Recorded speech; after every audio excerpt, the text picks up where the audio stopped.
jiems naktį visur tylu. Tai girdisi bu-bu-bu-bu. Tas garsas sklinda iš kampų ir negali užmerkt akių. Jei neužmiegat vakarais, tai pasitarkit su bubais. Dalysis jie patarimų, kodėl gyventi įdomu.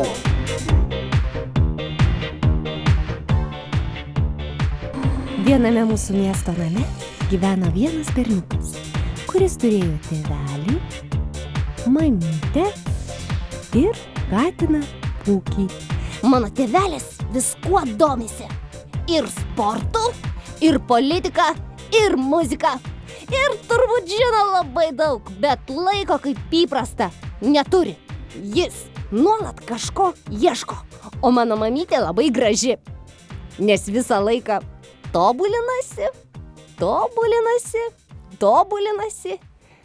Ji irgi visada užsiėmusi. Jiems visą laiką kažkas dingsta. Tai tėvo kaklaraištis, tai mamos karoliai, tai banko kortelė, tai tėvo batas pasislėpė, tai motinos skuduras pabėgo. O kaltas visada aš. Ir mama sako, kad aš monstras kažkoks ir aš ne vaikas, o tikras baubas. Bet aš visiškai nekaltas.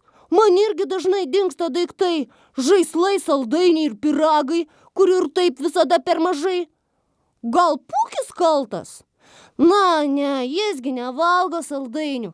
Nors, ne, čia tikrai ne Pūkis. Todėl man atrodo, kad pas mus kažkas gyvena.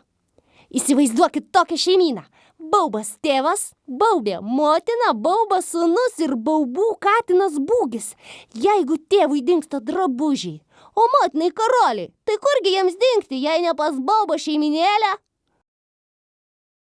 O apie mano žaislus, pyragą ir saldainius tiesiog tyliu. Bet jumsgi aišku, kieno tai darbas. O jam žinoma viskas galima. Ir saldainius valgyti, ir katiną varinėti, ir vazas daužyti. Jam galima. O man negalima. Man ir riedlentė važinėti negalima, o jam galima.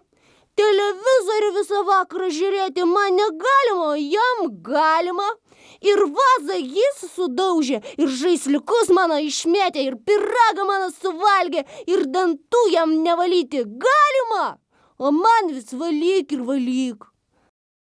Man tik miegoti galima, nors aš visiškai to nenoriu. Dar reikėtų ir kompiuteriu pažaisti, ir katinai atkeršyti, ir pilna nebaigtų darbų.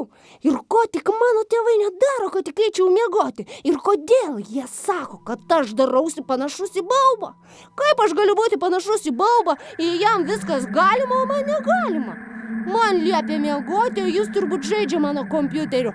Arba surado mano paslėptus saldainius. Bet aš jo visiškai nebijau. Vieną kartą sulauksiu ir išrėšiu akis visą tiesą. Kad vazų nedaužytų, ir kad saldainių mano nevalgytų, ir kad žaisliukus sutvarkytų, kad pamokas paruoštų ir kompiuteriu nežaistų visą dieną.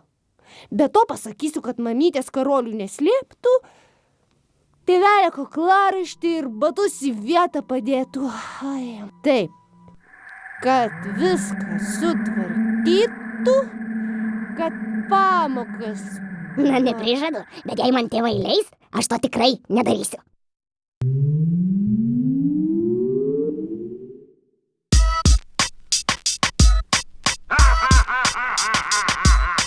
Tik nereikia mūsų gąsdint, nieko gero tai neduos. Su baubais susidraugausim, o tamsa mus neišduos. Reikia tik užmerkt akis, baimė ir tamsa išnyks. Tai išmokstam iš baubų, kad tamsoj labai gražu. 1, 2, 3, užmerk akis, baubė tu tik pasilik. 1, 2, 3, užmerk akis, baubė pasilik.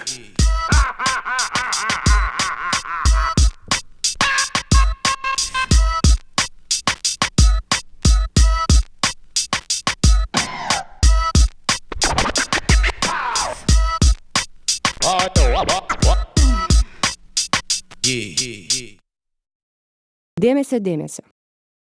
Mieli tėveliai, būkite atsargus.